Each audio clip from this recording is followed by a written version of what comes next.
Hi friends, ఈ వీడియోలో నేను కోహినూర్ వజ్రము ఎక్కడ దొరికింది, దాని చరిత్ర ఏమిటి అన్న విషయాలు ఈ వీడియోలో నేను చెప్పబోతున్నాను. సుమారుగా 800 సంవత్సరాల క్రితము ఈ కోహినూర్ వజ్రాన్ని ఆంధ్రప్రదేశ్లోని గోల్కొండ గనుల నుండి తవ్వారు. ఆ సమయంలో అంతవరకు అంత పెద్ద వజ్రాన్ని ఎవరు కూడా కనుగొనలేకపోయారు. దీని బరువు సుమారుగా 156 క్యారెట్లు ఉంటుంది. అప్పటి కాలంలో కాకతీయులు మన దేశాన్ని పరిపాలిస్తూ ఉన్నారు.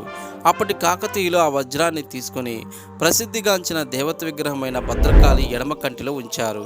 కొన్ని సంవత్సరాల తర్వాత 14వ శతాబ్దంలో ఢిల్లీ సుల్తాన్ అల్లావుద్దీను కాకతీయులను ఓడించాడు.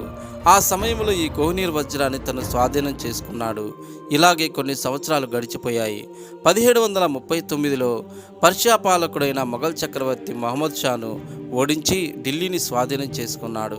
అప్పుడు కోహినూర్ వజ్రాన్ని తను సొంతం చేసుకున్నాడు.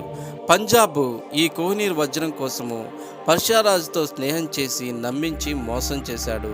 1849లో British East India company Punjab రాష్ట్రాన్ని తన ఆధీనంలోనికి తీసుకున్న తర్వాత ఆ వజ్రాన్ని బ్రిటన్ రాణి అయిన విక్టోరియాకి బహుమానంగా ఇచ్చారు.